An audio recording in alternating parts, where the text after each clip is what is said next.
에베소서 제3장 14절부터 21절까지 함께 보시겠습니다.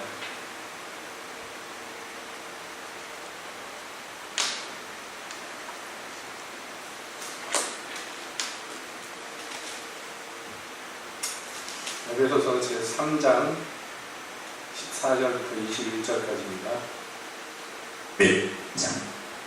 이러함으로 내가 하늘과 땅에 있는 각 족속에게 이름을 주신 아버지 앞에 무릎을 꿇고 드리노니 그 영광의 풍성을 따라 그의 성령으로 말미암아 너희 속사람을 능력으로 강건하게 하옵시며 믿음으로 말미암아 그리스도께서 너희 마음에 계시게 하옵시고 너희가 사랑 가운데서 뿌리가 박히고 터가 굳어져서 능히 모든 성도와 함께 지식에 넘치는 그리스도의 사랑을 알아 그 넓이와 길이와 높이와 깊이가 어떠함을 깨달아 하나님의 모든 충만하신 것으로 너희에게 충만하게 하시기를 구합니다.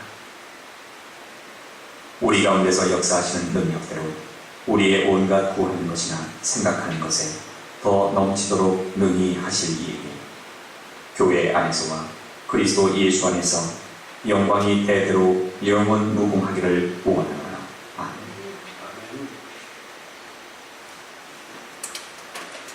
하나님, 이 시간에 주님의 말씀을 듣기 원합니다. 오셔서 말씀하여 주시옵소서. 말씀하여 주시옵소서. 예수님의 이름으로 기도합니다. 아멘. 에베소서에서는 다른 서신서에도 종종 그렇습니다만은 그 사도 바울의 기도가 2번 나오는데 그냥 기도하는 게 나오는 게 아니라 내가 당신들을 위해서 이렇게 기도하고 있어 라고 에베소 교회에게 말하고 있는, 말하자면 사도 바울의 소망이고 소원이겠죠? 또 그를 감동시키시는 성령의 소원인 줄로 압니다. 그 기도의 내용이 구체적으로 2번이 나오는데요. 1장에서 한번 나왔고 여기 오늘 읽은 본문 3장에서 한번 또 나옵니다. 사도는 이러함으로 라고 얘기하는데 이러함으로라는 말씀은 벌써 한 일주일이 지났으니까 여러분 앞에 말씀들이 기억나는가 모르겠습니다만은 에베소서의 1장, 2장, 3장에 걸쳐서 사도는 엄청난 그 영적인 선포를 하고 있습니다. 그 선포의 주된 내용이 무엇인가? 3장 들어와서 특별히 더 강조한 것은요, 하나님께서 부르신 이 교회가 얼마나 영광스러운 교회인가, 그것에 대해서 설명합니다.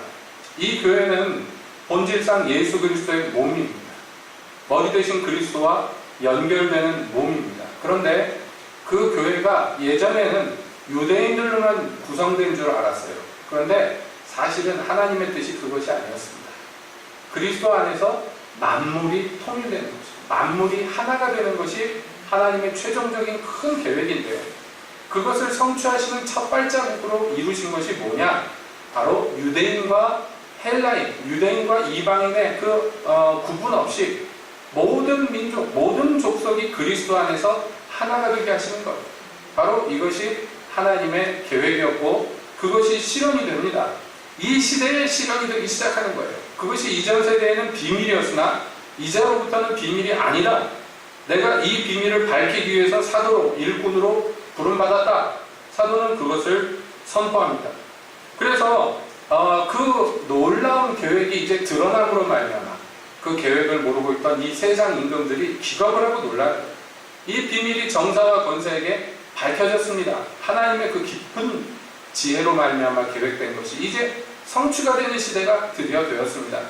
그래서 예수님께서는요, 회개하라, 천국이 가까웠다고 외치며 사역을 시작했습니다. 예수님의 길을 내고 문을 여는 세례요한도 마찬가지입니다. 그러니까 이 비밀, 이 천국이 지상에 임하시는 것, 예수님 때문입니다. 예수님이 이 길을 여셨고 문을 여셨는데 이게 드디어 성취되는 시대에 지금 살고 있는 에베소 교인들, 이제 그들을 향한 하나님의 영광의 계획을 선포하고 나서 이제 문제는 뭐냐 하면 그 계획이 이루어지고 있는데 거기에서 이 에베소 교회가 탈락하지 않고 도태되지 않고 그 계획대로 온전한 교회를 이루기를 사도는 소망하는 것입니다. 그렇기에 먼저 영광의 교회를 선포하고 그 교회의 모습을 이뤄가야 될 에베소 교회를 위해서 내가 이렇게 기도한다 라고 밝히는 것입니다. 그 기도의 대상을 특별히 하나님인데 하나님을 누구라고 밝혔느냐면 하늘과 땅의 모든 족속에게 이름을 주신 하나님이라고 얘기합니다. 자, 하나님이 이름을 주셔요. 특별히 선택한 사람들에게 이름을 주실 때가 있습니다. 예표로서 이름을 주시는데 아브람을 아브람이라고 부르십니다. 그러니까 아브람은 큰아버지인데, 대단한 아버지인데, 아브람은 모든 족속의 아버지예요. 그러니까 아브람의 부모가 아마도 자기 아들에게 무슨 기대를 품고 큰 이름을 줬을 거예요. 아브람도 큰 이름입니다. 그런데 하나님은요, 그 이름을 비슷한 발음으로 확 바꿔버려가지고 하나님의 뜻을 그 이름으로 계시하시는 거예요. 아브람으로 말미암아 모든 족속의 믿음의 선조가 되게 하셨어요. 모든 족속의 아버지, 많은 이들의 아버지로 그를 삼으시는 것이에요. 사레도 마찬가지죠. 사레가 사라가 됩니다. 그가 아브라함과 함께 그 언약 가운데 들어와서 많은 이들의 어머니가 되는 그 사명을 이름으로부터 받는 것이에요. 그러니까 이름을 정해준다는 것은 거기에 그 이름을 가진 사람의 본질뿐만 아니라 하나님이 그에게 품고 계시는 소망과 이루고자 하는 계획까지도 그 안에 다 들어있습니다. 형의 뒤꿈치를 잡고 태어난, 언제나 열등감에 허덕이며 언제든지 인간의 수단으로 그 장자의 자리를 넘실넘실 넘보고 있던 사기꾼 같은 야곱을 하나님은요, 이스라엘이라고 부르셨어요. 그건 야곱으로 이루어질 그 민족을 바라보시는 거예요. 야곱 개인에게도 소망하지만 야곱으로 일어날 그 민족은 어떤 민족이냐? 하나님과 아주 밀접한 민족, 하나님이 져주시는 민족이에요. 누가 하나님을 이기겠습니까? 많은 나한테 와가지고 간구하면 내가 다 들어준다. 그래, 해봐라. 그런 이름이에요. 얼마나 영광스러운 이름입니까? 자, 그러한 축복들이 지금 어떤 특정한 개인에게만 머물렀던 이름들이 이제는요, 천하 만국에 선포되는 거죠. 이방인, 유대인 할 것 없습니다. 모든 족속들이, 심지어는 땅에만 사는 족속 아니라 하늘에 있는 족속들까지도 하나님께서 이름을 지어주십니다. 이 모든 운명들을 한 손에 붙들고 계시고 그들을 하나님의 뜻대로 움직이시고 빚으시고 변화시키실 그 하나님께 지금 사도는 기도한다. 왜요? 그 능력을 갖고 지금 이 기도 대상인 사람들을 그렇게 하나님 뜻 가운데서 만들어 가시기를 소망하기 때문입니다. 그래서 기도를 하는데 첫 번째 기도 제목이 무엇이냐? 16절에 이렇게 나옵니다. 그 영광의 풍성을 따라 그의 성령으로 말미암아 너희 속사람을 능력으로 강건하게 하시며, 이렇게 되어 있어요. 이 사람들이 지금 어마어마한 사명과 하나님의 계획과 비밀들을 엿보고 들었습니다.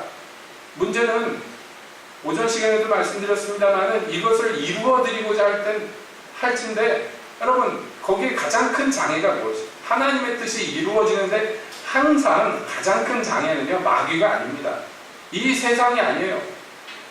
가장 큰 장애는요, 나 자신입니다. 여러분, 그렇죠? 신앙생활할 때 제일 나를 넘어지게 하는 것이 어디에서 나옵니까? 내 안에서 나옵니다. 밖에서 고난과 핍박이 올 때는 오히려 하나님께 더 매달리기 때문에 오히려 순풍 받은 배처럼 쑥쑥 나갑니다, 신앙이.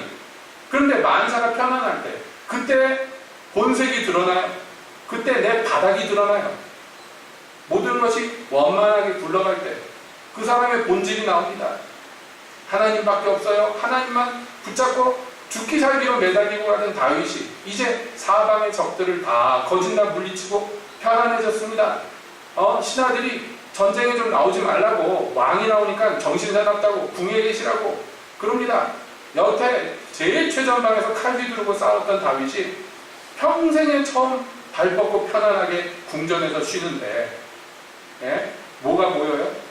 여옆집 여자, 남의 집 여자 목욕하는 게 보이는 거예요. 그렇게 하나님의 마음에 합했던 사람이 어떻게 그 여자 한 번 봤다고 그 여자를 데려다가 업어다가 간통을 할 생각을, 그런 무지막지한 생각을 하고 그걸 실행에 옮겼을까요? 정말 대단하죠? 놀랍죠? 마귀가 시험했겠죠? 물론입니다. 마귀가 넘어지게 그렇게 했겠죠? 그러나 그것은 사소한 것입니다. 사실은 그 죄의 본질, 그것은 어디에서 나오는 것입니까? 내 안에서 나오는 것이며 내 연약과 내 불순종과 내 악함이 항상 신앙생활의 가장 큰 걸림돌입니다. 하나님께서 이루고자 하시는 그 거룩한 계획의 가장 큰 장애물은 나예요, 나. 내게 이루고자 하는 일들을 제일 회방하는 게 나입니다. 여러분 동의하십니까? 시인하십니까?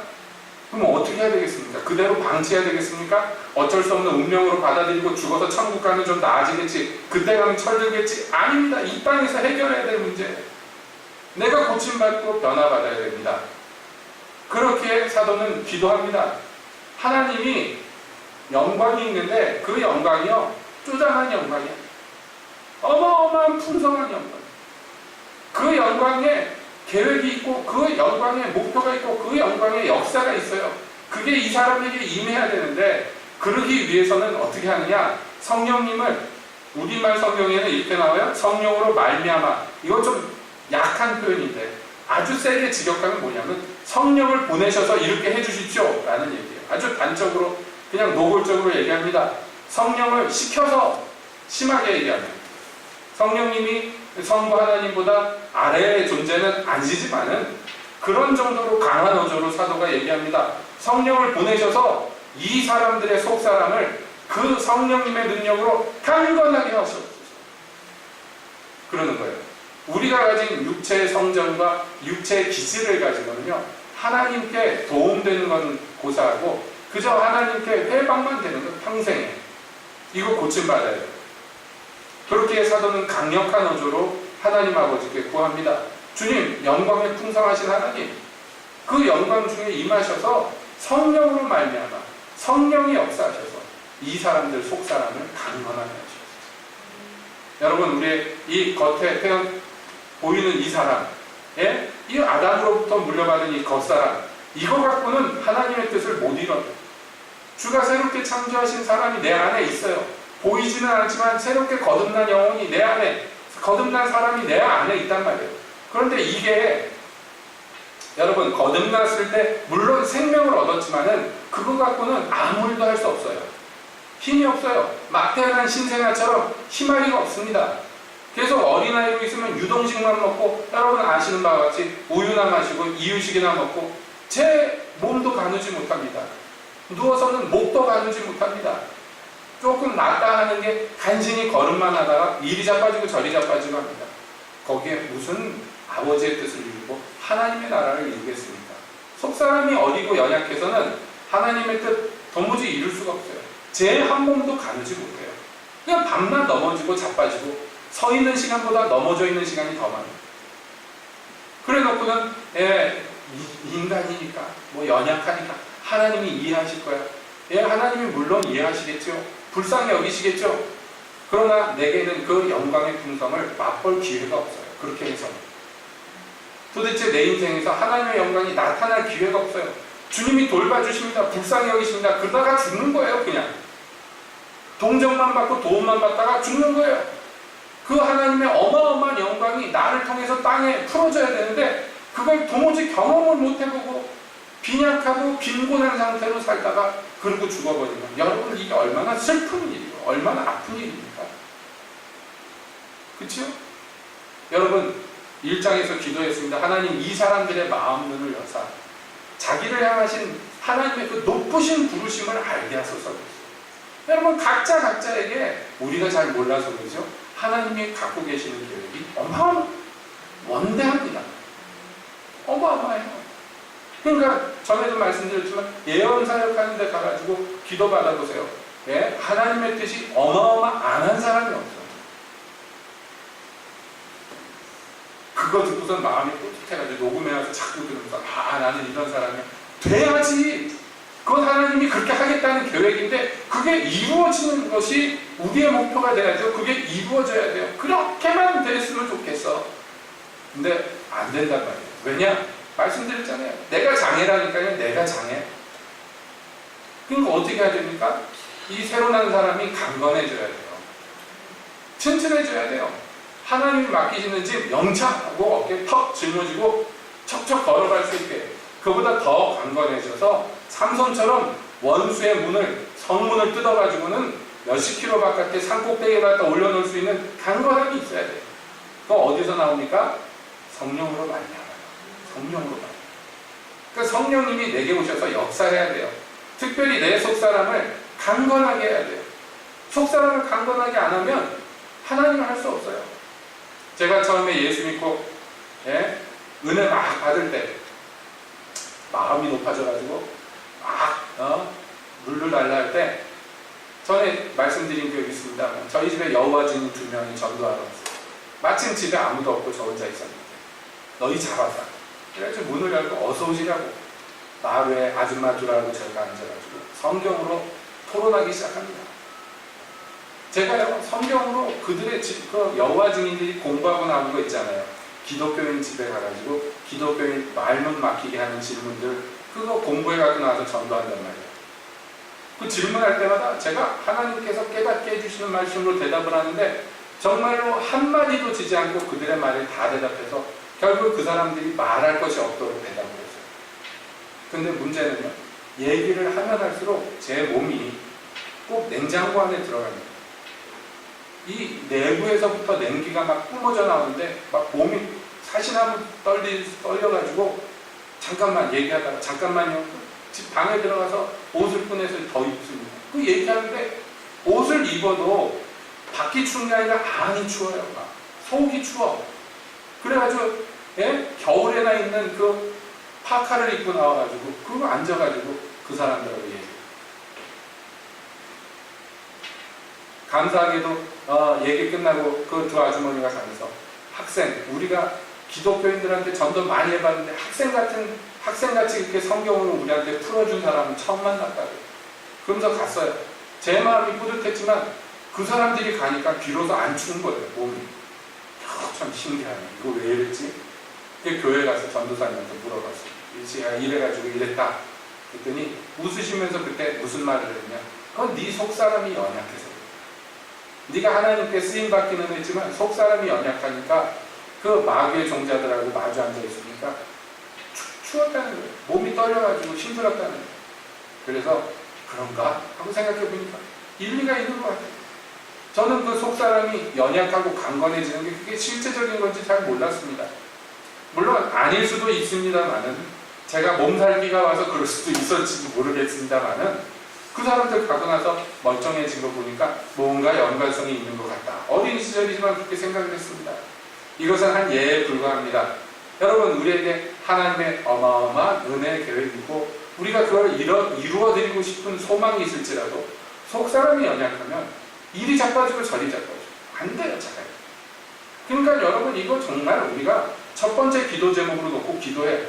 성령님이 임하시고 충만하게 임하시는데 한 번만 임하시는 게 아니라 지속적으로 오셔서 계속 역사하셔서 결국엔 기초 체력이 튼튼해집니다. 여러분, 부흥회 같은데 옛날에 많이 했을 때 가가지고 막 뜨거 그러면 재미나거든요. 그런 집회 가가지고 뭐가 막 하고 그러면 막 불 받고 그러면 재미나잖아요. 그런데요, 아시겠지만은 스포츠 좋아하시는 분들, 우리 이동현 집사님 같은 분은 아실 거예요. 야구 경기하면 재밌죠. 재밌으니까 하지. 재미없는데 누가 하겠어요? 그죠? 재밌으니까 자기 돈 들여서 장비 사갖고 하겠죠? 그런데요, 야구를 잘하기 위해서는 경기만 해서는 안 돼요. 경기하기 전에 안 보이는 곳에서 여러 가지 운동을 하고 기초를 닦아야 되는데 그거는 재미없습니다. 그죠? 재미있어요? 막 그 야구부들 운동하는 거 보니까 막 토끼띠하고 저 어렸을 때 보니까 오리걸음으로 막 계단으로 오르락 내리락 하고 그거 무슨 재미가 있어요? 차라리 공이나 던지고 받고 그러는 거야 재밌겠지만 코치가 놓고 볼 한다고 공을 빵빵 때려주는데 받기 좋게 때려주는 거 아니에요? 이리 굴르고 저리 굴르고 받아야 돼. 못 받으면 뒤지게 맞아요 나중에. 야구부원들 연습하는 거 보면 저는 스탠드에 앉아서 재미나게 구경하지만 하는 애들은 죽을 맛이에요. 훈련하고 연습하는 거 재미없어요. 그런데 그걸 안 하면 경기가 더 재미가 없어져. 왜냐하면 경기는 이겨야지 재밌잖아요. 지면 재미없어요. 웬만하면. 지고도 재밌다 그러는 호인이 없지 않아 있지만은 대부분 경기하면 이겨야 재미죠. 이기기 위해서는 안 보이는 데서 땀을 흘려야 됩니다. 기초 체력이 있어야 돼요. 모든 운동이 다 그렇습니다. 겉으로 보기에 화려해 보이지만 안 보이는 곳에서 피땀을 흘려야 됩니다. 여러분, 이것이 속사람이 강건해지는 것에 같은 내용이에요. 속사람이 강건해지기 위해서는 성령의 운행과 역사가 필요합니다. 나를 연습시키고 단련하는 것이 필요합니다. 여러분, 의의 말씀이 와서 나를 연단해. 그거 누가 좋아합니까? 다녀보신 분들은 알지만 하나님의 말씀이 의로 나한테 역사하면 뭐가 드러나요? 내 불의가 드러나요. 의의 말씀이 와가지고 나를 처단하면, 그래서 의의 말씀이 와서 내 영과 혼과 골수와 관절을 찔러 쪼개면 죽어나가요. 아파요. 피눈물 나요. 그런데 그 연단을 받아야지 선악을 분별하는 장성한 분량의 사람이 된단 말이에요. 대부분 그게 싫어서 피합니다. 여러분, 피하면 안 와요. 하나님 신자적인 분이라 싫다는데 잡아다가 그 혼을 가르고 뭐하러 그럽니까? 그러니까 영원히 어린아이로 남아요. 조금만 뾰족한 말씀 오는 것 같으면 알아서 피하고 욕하고 방어합니다. 듣기 좋은 것만, 먹기 쉬운 것만 달라고 합니다. 그래서는요, 장성한, 강건하고 뭐 이런 거는 꿈도 꾸면 안 됩니다. 여러분, 제일 운동 기초된다는 스쿼드 같은 거 들어보셨습니까? 예? 바른 자세로 앉았다 일어났다. 이게 모든 운동의 기초라는 건데 얼마나 그게 재미없어요. 재미없어요, 정말. 그 레슬링 선수들 훈련하는 거 스쿼드 1000개씩 2000개씩 합니다. 그 서 있는데 밑에 물이 흥건해. 땀을 흘려가지고. 그래도 멈추질 않거든. 그거 해야지 경기에 나가서 이길 수 있어요. 기술을 익히는 건 그 다음 문제입니다. 그러므로 사도도 이 영적인 원리를 알기 때문에 맨 처음 기도 제목이 뭐예요? 이 사람 속 사람의 기초 체력을 튼튼하게 해주십시오, 성령님. 그것입니다. 그러면요, 잘 안 넘어져요. 시험이 와도 잘 이깁니다. 유혹이 와도 안 넘어져요. 기초 체력이 튼튼한 사람들은 이기고 나갑니다. 여러분, 모든 성도는 똑같이, 모든 성도는 시험과 공격과 유혹에서 자유로울 수 없어요. 땅에 있는 한 마귀의 군대가 우리를 우둔사자와 같이 계속 지속적으로 노리고 틈을 엿봅니다. 우리가 사는 세상이 그렇습니다. 현실이에요.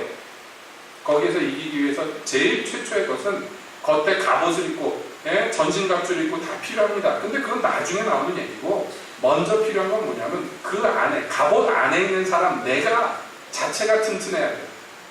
그렇지 않고 하나님이 무슨 구원의 툭을 딱 씌워줬는데 모가지가 부러져. 여러분, 그러면 어떻게 하겠어요?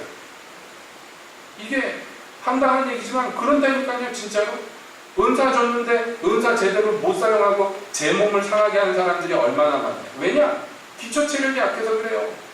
여러분, 몸이 약한 사람한테 철퇴를 주고 적을 치라 그러면 대부분 자기 머리를 까부숩니다. 하나님의 검은요, 성령의 검은 좌우에 나르서는 검이라 잘못 휘두르면 적만 치는 게 아니라 내가 먼저 상해요. 그러니까 기초 체력보다 더 우선할 수 있는 것은 없습니다.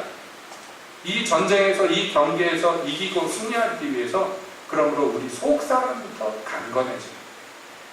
여러분, 이거 우리가 그렇구나 할 게 아니라 이 적용을 해야 돼. 이거 내가 기도해야 돼. 가장 먼저 날 위해서, 그리고 다른 사람을 위해서 성령님 임하셔서 내 속사람 좀 강건하게, 요동하지 않는 사람, 시험 들지 않는 사람, 승리가 정상인 사람, 지속적으로 전진해 나갈 수 있는 체력이 있는 사람, 거친 들이 있어도, 높은 산이 있어도 겁먹지 않고 척척 걸어 올라가는 사람, 여러분, 이 속사람이 강건해지고, 무엇보다도 먼저 중요한 것이 누구나 있습니다. 여러분, 기도하십시오. 소원하십시오. 잊지 마십시오. 자꾸 잊어버릴 것 같으면 여러분 스마트폰 배경화면에다가 딱 적어놓으세요. 1. 주여, 내 속사람을 좀 사람 되게 해주십시오. 이제는 그만 기어다니고 이제는 두 발로 서서 걷기도 하고 뛰기도 하고 싶고 그러고 싶습니다. 적어놓으세요. 그래서 킬 때마다 보이게 큰 시로, 어떻게 하는지 잘 모르시면 남편한테 부탁을 하세요. 자, 그렇게라도 하십시오. 두 번째로는요, 믿음으로 말미암아 그리스도께서 너희 마음에 계시게 하옵시고. 제가 몇 차례나 이 말씀을 드린 기억이 있습니다. 이거 정말 중요합니다. 안 중요한 게 없습니다만 진짜 중요합니다. 기도의 내용을 여러분 곰곰이 들여다보면 좀 황당합니다. 어떤 면에서. 이 에베소 교회는 현재 굉장히 잘하고 있는 교회예요. 하나님께 대한 믿음과 성도에 대한 사랑을 내가 들었다. 감옥에서. 사도 바울이 그렇게 얘기할 정도로 지금 잘하고 있는 그런 교회입니다. 그럼에도 불구하고 이 교회를 위해서 기도하는데 그리스도가 그들의 마음에 계시기를 원합니다. 이렇게 기도해요. 역으로 생각해보면 성도이고 교회이고 하나님의 백성이지만 그리스도가 그들의 마음에 없을 수도 있더라.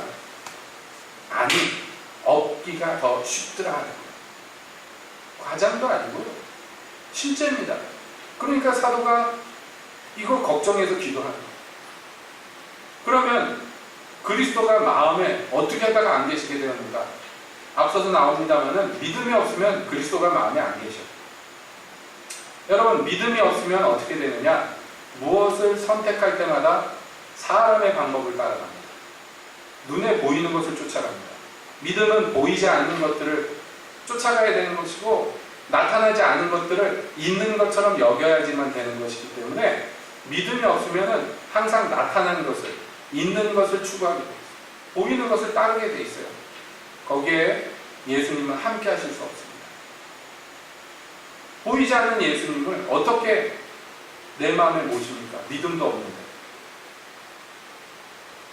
여러분, 믿음이 없으면 아무것도 안 되지만 특별히 가장 근원이 된 예수님, 그분이 우리 마음 밖에 있을 수 있어요. 대표적인 경우가 라오디게아 교회입니다. 여러분, 예수님이 그들의 문 바깥에 계셨어요. 그래서 문을 두드리고 계셨어요. 그런데 심지어 그 두드리는 소리도 못 듣고 있었어요. 그러면서도 그들이 뭐라고 얘기했느냐? 우리는 부요하여 부족함이 없다. 이렇게 얘기했어요. 눈에 보이는 것들은 실제로 부요했어요. 그 지역이 부자 동네고 그 지역이 무역이 왕성한 동네고 돈이 굴러다니는 동네입니다. 그 교회는 부족한 게 없어요.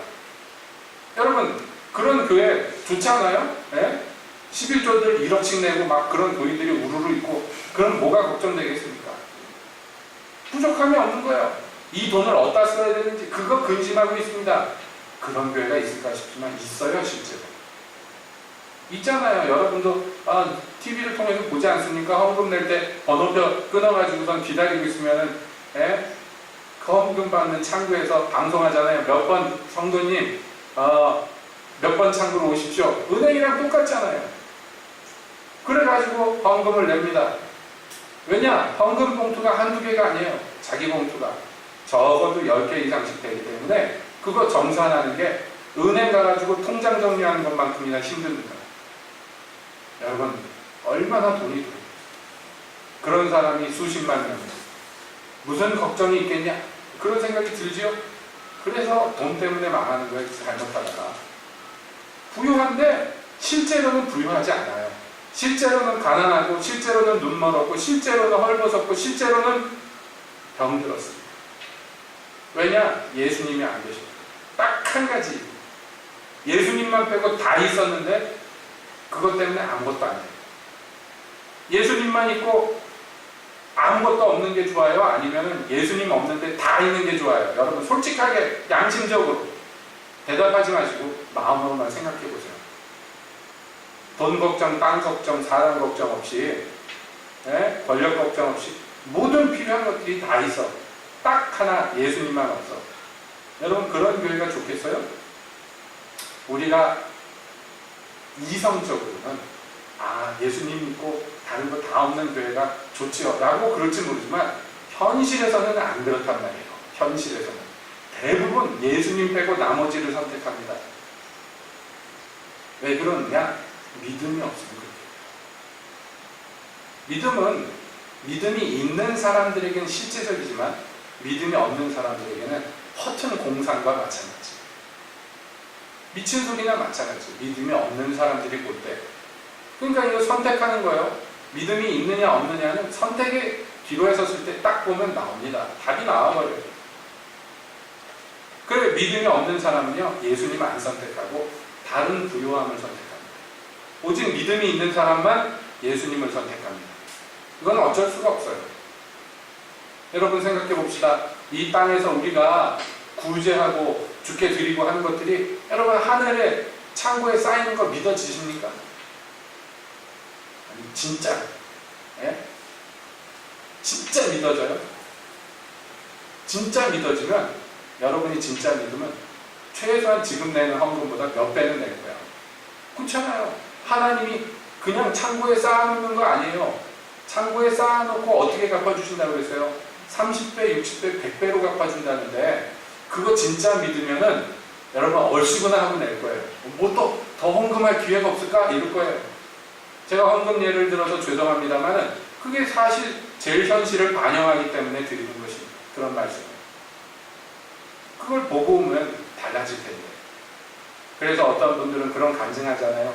천국에 가가지고 자기 집 보고 온 간증, 자기 창고 보고 온 간증, 이런 거 합니다. 그래서 그런 거 보고 와서 인생이 달라졌다, 그런 얘기 합니다. 어떤 분이 천국에 갔더니 여기가 너희 집이다 예수님이 보여주는데, 예? 네모난 큰 터가 있고 건물은 하나도 없는데 천사가 둘이서 앉아서 놀고 있대요. 그래서 아니 저 집이 없고 왜 터만 있습니까? 저 천사들을 보면서 니네 집 지라고 했는데 땅에서 재료가 안 올라와서 못 진다. 그래서 천사들이 놀고 있다. 뭐 그런 간증들이 있잖아. 듣기는 재밌지만요, 이거 진짜 현실이면 속 터지는 일이에요. 여러분 믿음이 없으면요, 이 지상에 있는 눈에 보이는 귀한 것들을 선택합니다. 절대로 예수님 선택합니다. 그러기에 사도는 기도합니다. 이 사람들이 믿음이 있어서, 믿음이 역사해서, 그래서 그리스도가 이 사람들 마음에 계시게 하여 주옵소서. 여러분 이렇게 기도합니다. 우리도 기도해야 돼요. 여러분 성령이 임하셔서 내 속사람이 강건해지고, 믿음이 임하셔서 내게 예수님이, 내 마음에 예수님이 좌정하고 계시고, 여러분 그러면 유복해지고 풍성해집니다. 왜냐하면 예수님이 내 마음에 들어오셔서 그냥 가만히 계시는 분이 아니에요. 거기서 일하시는 분이며, 특별히 예수님이 약속하셨어요. 누구든지 내 음성을 듣고 문을 열면 내가 그에게로 들어가 그로 더불어 먹고 그는 나로 더불어 먹으리라. 여러분 예수님께서 하늘의 양식을 우리에게 먹여주셔요.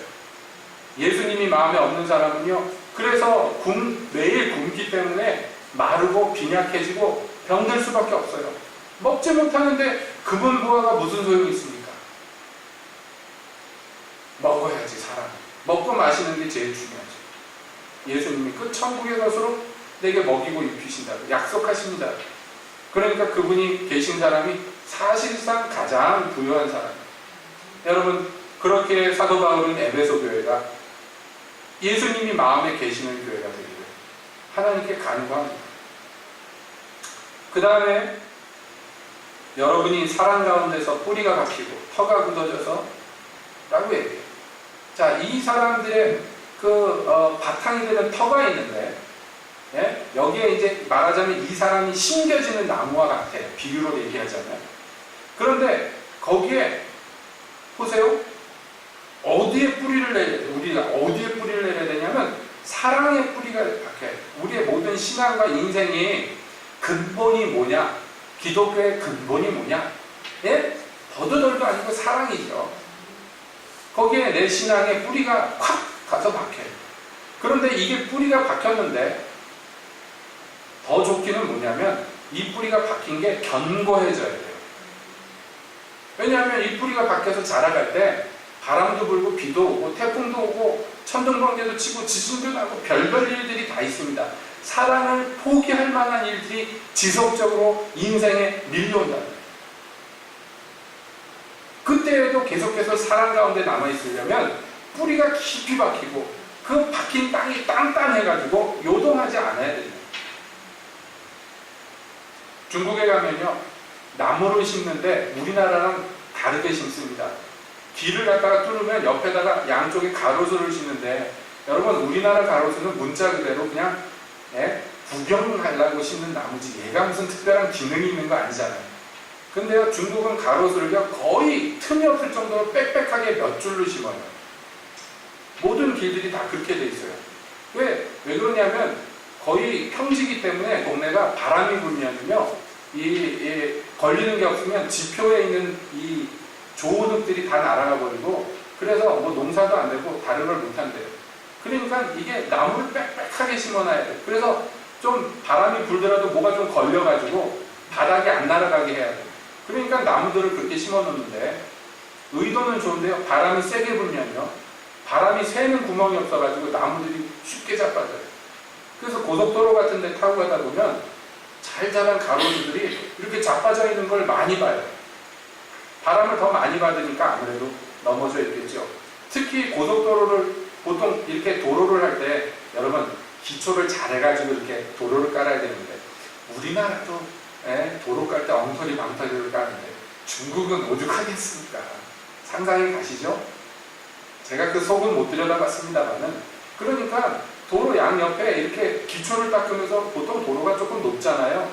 그 양옆에 가로를 쓰는데 아마 제가 보니까 흙을 제대로 안 한 것 같아요. 깊이 안 박힌 거예요, 이 나무들이. 그러니까 유난히 고속도로나 큰 도로 옆에 보면 나무들이 이렇게 자빠져 있어요. 도로 쪽으로 자빠지는 게 아니라 도로가 높으니까 도로 바깥으로 이렇게 자빠져 있습니다. 요번에도 차 타고 오는데요. 많이 봤습니다. 그 왜 그러냐? 나무는 잘 자라는데 뿌리가 건실하게 안 박혔어요. 그러니까 여러분 우리가 예수님의 말씀을 기억합니다. 누구든지 내 말을 듣고 준행하는 자는 반석에 주초를 둔 집을 짓는 사람 같다. 그러나 내 말을 듣고 준행하지 않는 자는 모래에다 집을 짓는 사람 같은데 여러분 모래에다 집을 지면 기초를 닦기가 편합니다. 그냥 뭐 망치로 뚱뚱 두들기면 말뚝 박히듯이 기초가 푹푹 들어갈 거 아니에요? 평상시엔 모릅니다. 언제 드러나냐? 큰 물이 날 때, 홍수가 나고 창수가 날 때 진가가 드러나요. 그 무너짐이 커요.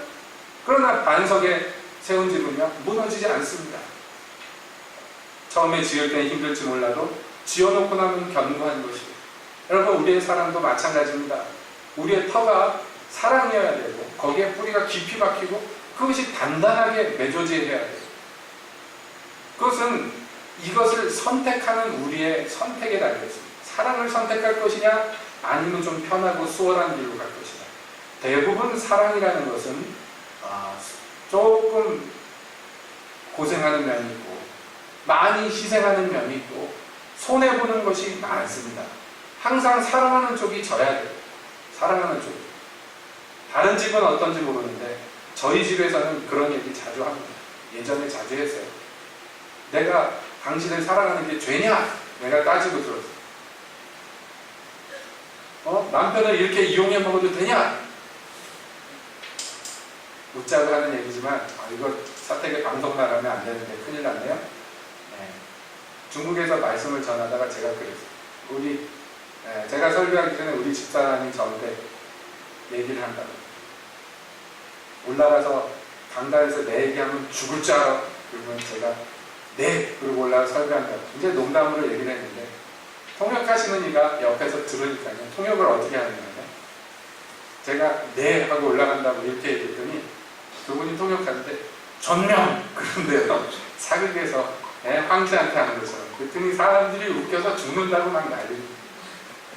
과장해서 통역을 하니까 더 재밌어요.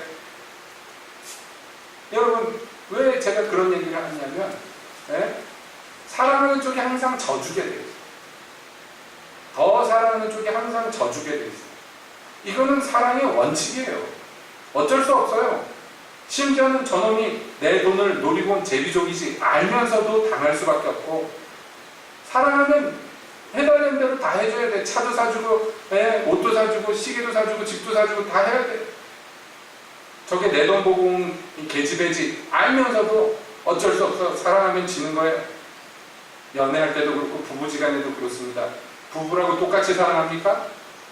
더 사랑하는 쪽이 있는데 더 사랑하는 쪽이 항상 불리하고 손해를 보는 입장이에요. 그쵸? 이동현 집사님? 표정을 보니까 막 절절해서 제가 질문을 드려봅니다. 여러분 농담 같지만 이게 현실인데 우리가 신앙에 있어서 사랑을 선택한다는 것 이건 추상적인 얘기가 아니라 굉장히 실제적인 얘기예요. 그리고 그것을 포기하지 않는다는 것은 더더욱 실제적인 얘기입니다. 사랑이 가는 사람 사랑하는 거야 누가 못합니까? 사랑할 수 없을 때 사랑하기로 작정하는 것. 우리의 신앙이 그렇게 뿌리가 내려서 견고해지면 견고해질수록 여러분 사랑하기가 더 쉬워져요. 그래서 그 사랑에서 견고해진 다음에 그 다음에는요 모든 성도와 함께 그렇게 사랑하는 관계가 되는 모든 성도와 함께 나아가는 방향이 있어요. 예, 그 방향이 뭐냐면 그리스도의 사랑을 아는 방향으로 나아갑니다. 신앙이. 여러분 이거 명심해야 될 건데 순서가 명확합니다. 내가 형제를 사랑하기로 작정하고 그래서 그 사랑에서 점점 견고해지면 질수록 그리스도의 사랑을 아는 데서 성숙해 갈 수 있어요. 반대로 얘기하자면 형제를 사랑하는 데 실패하면요 그리스도의 사랑을 알 수 없습니다. 또 내가 그리스도의 사랑을 알면 알수록요 형제를 더 사랑할 수가 있게 돼요. 더 쉽게 수월하게. 왜냐하면 내가 용서받은 게 많은 줄로 진짜 아는 사람은 남을 용서하기가 쉬워지는 것이에요. 똑같은 원리입니다. 우리 신앙이 사랑이 기초가 되어야 된다는 것은 그러므로 이 복합적이고 유기적인 주님과의 관계와 형제와의 관계가 함께 성취되고 이루어져야 될 일들을 지금 기도하는 것입니다. 자, 그렇기 때문에 여러분이 이것을 선택하신다. 그러기 전에 계산을 해보세요. 내가 사랑을 선택하고 신앙생활을 할 것이냐, 사랑을 포기하고 신앙생활을 할 것이냐. 여러분 선택하고 소원하십시오. 괜히 뭣도 모르고 나 사랑하기를 원했습니다 그래놓고 나중에 피눈물을 흘리지 마시고. 그런데 문제는 말씀드린 것 같이 사랑을 선택 안 하면 하나님의 사랑을 알 수가 없어요. 내가 형제 사랑할 때 하나님이 나를 사랑하시는 것을 알게 됩니다. 이것이 영적인 원리입니다. 그러므로 이 신앙이 사랑의 뿌리가 바뀌고 그랬을 때 그런 사랑의 관계가 된 성도들과 함께 어디를 향해 나갑니까? 그리스도의 사랑을 아는 방향으로 내 신앙이 전진해 나갑니다. 자라갑니다. 그래서 그리스도의 사랑으로 자라가는데 이것이 아주 구체적으로 자라갑니다. 여러분 제가 자꾸 말씀드리지만 사랑은요 추상적인 게 아니에요. 실제로 손해보고 실제로 땀 흘리고 실제로 수고해야 되는 문제. 그렇기 때문에 사도가 이것을 그렇게 많은 분량으로 기도를 하는 것이에요. 그리스도의 사랑을 우리가 알아가며 그 사랑의 넓이와 길이와 높이와 깊이가 어떠함을 깨닫게 된다. 그렇게 되기를 원하는 것이에요. 이 사랑을 처음에는 잘 모릅니다. 물론 사랑하는 줄은 알아요. 주님이 나를 사랑하시는구나 알게 되는데 신앙이 자라면 자랄수록 하나님의 아들을 아는 것과 믿는 것에서 성장하면 성장할수록 그의 사랑의 규모가 점점 내게 점점 눈에 들어오는 것이에요. 그리고 그것을 이해하게 되는 것이에요. 여러분 이 사랑에 대한 이해가요 내 모든 근본을 변화시킵니다. 항상 그렇습니다. 1장에서 첫 번째 기도 제목이 그것이었어요. 지혜와 계시의 성령님 임하셔서 이 사람들이 하나님을 알게 해주십시오. 여러분 그 기도에 지금 업그레이드 판이에요. 하나님을 아는데 여러분 우리가 하나님을 알면 알수록 그분이 사랑이시라는 걸 발견하는데 그 사랑의 규모가 정말 이건 말로도 안 되고 상상으로도 표현 안 될 정도로 어마어마하다는 것을 점점 알게 되면 거기에 압도당하게 되며 거기에 감격하게 되며 거기에 녹아지게 되는 것이죠. 여러분 봅시다. 그 사랑의 넓이가 라고 나왔어요. 얼마나 넓게 사랑하시나요? 여러분 그 사랑이에요. 한마디로 말하면 이게 빠지는 자가 없어요. 이 사랑에서 제외되는 자가 없어요. 예수님이 사랑하시되 자기 사람들을 사랑하시되 끝까지 사랑하시니라. 그때 자기 사람들의 심지어는 예수님 배반하고 도망가는 베드로도 있었고요. 예수님 팔아먹는 가룟 유다도 있었어요. 그러나 예수님이 그 잡히시기 전날 밤에 사랑하셨는데 어떻게 사랑하셨느냐? 모두 다 사랑하셨어요. 끝까지. 네. 그 범위에, 그 사랑의 범위에 여러분 이런 말로 죄송합니다만 김정은도 안 빠져요. 거기에 주님이 사랑하시는데 죄인들, 죄수의 괴수와 같은 자들도 사랑하시는. 그렇기 때문에 우리도 소망이 있는 것이요. 여러분 생각이 내가 김정은보다 낫지 이렇게 생각하실지 모르지만 하나님 입장에서 보면 똑같은 놈들이에요. 그놈이에요.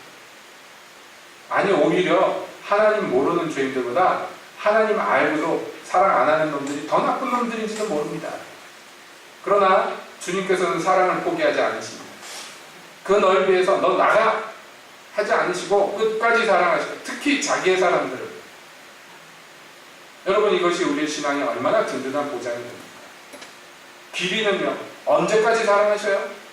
영원히, 끝까지 포기 안 하셔요. 나는 하나님 포기해도 하나님은 나를 포기 안 하십니다. 그게 소망이에요. 우리에게 생명보다 귀한 것이에요. 예, 정말 그렇습니다. 예, 인생 살기하면서 주님 떠나고 세상 나가서 나쁜 짓 하고 그랬던 사람들은 누구라도 다 알 거예요. 주님이 놓지 않으신다는 거, 포기 안 하신다는 거.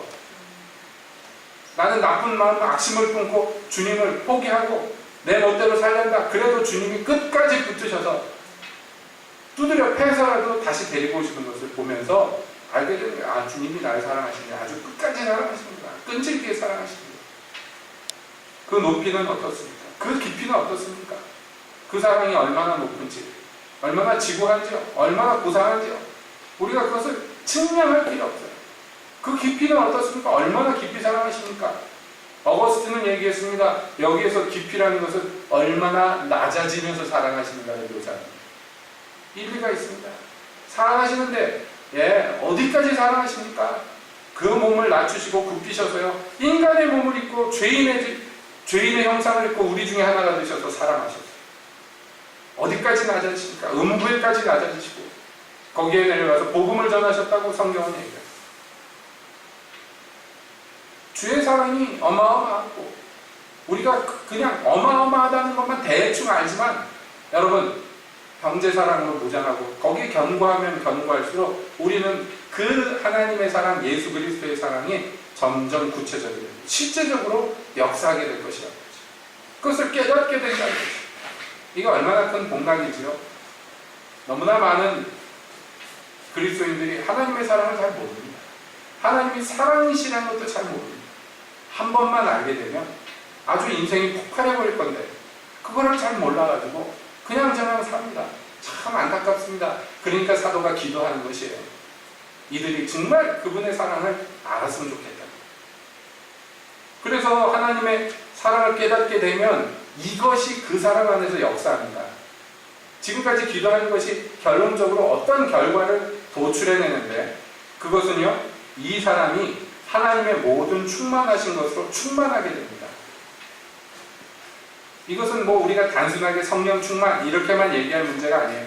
우리의 인생의 전 영역, 생각과 뜻과 말과 행실과 그 마음과 영혼과 속사람과 겉사람과 손발의 모든 일들과 가는 방향과 모든 것에 하나님으로 충만한데, 하나님이 그 충만케 하시는 것을 조금 충만케 하는 게 아니라 하나님이 갖고 계시는 충만하심으로 충만하게 하십니다. 이것은 사람의 언어로 할 수 있는 최상급을 겹쳐서 지금 사도가 설명하는 것이에요. 그게 하나님이 우리에게 이루고자 하시는 일이에요. 분명히 단언하는데, 여러분이 그리스도의 사랑을 진짜로 더 깨닫는, 지금보다 더 깨닫는다면 여러분은 충만하게 될 것입니다. 하나님은. 그러지 않고는 견디지 못하게 될 것입니다. 저는 소망합니다. 우리 성도 한 명 한 명이 성령으로 충만하고 하나님으로 충만해서 그것이 차고 넘쳐서 흘러나가기를, 영광에 풍성하신 하나님이 자기의 영광을 우리 인생들 중에 풀어놓으시기를 여러분 소원하고 소망합니다. 오랫동안 소원했지만 요즘 들어서 더 소원합니다. 소망합니다. 주가 그렇게 해주시기를 원합니다. 여러분도 소망하십니까? 여러분, 우리가 이 복된 기도를 들고서 주님께 스스로 나가시기를 바랍니다. 성령이 임하셔서 내 속사람을 강건, 내게 믿음을 베풀어 그리스도가 내 마음에 계시게 하소서. 내가 사랑을 선택하고 요지부동 사랑으로만 뿌리내리고 자라게 하시고, 그래서 형제를 사랑하고 주님의 사랑을 더 알아가게 하시고 궁극적으로 주님으로 충만한 사람들이 되시옵소서. 여러분, 우리가 이것을 기도해야, 간구해야 됩니다. 특히 마지막 어두운 세대를 살아가는 성도들이요, 정말로 이러한 간구가 없이는 우리가 제대로 살 수가 없고 설 수가 없습니다. 하나님의 영광을 고사하고 우리의 생존마저도 위태위태한 것입니다. 그러므로 당부드립니다. 여러분, 우리가 함께 기도합시다. 또 저도 이러한 기도로 여러분을 위해서 기도할 것입니다. 여러분도 저를 위해서 이렇게 기도해 주십시오. 그래서 피차간의 거룩한 소망으로 간구할 때 우리가 영광의 하나님이 세우시는 영광의 교회의 실체를 우리로 말미암아 이 땅에 보여줄 수 있을 것입니다.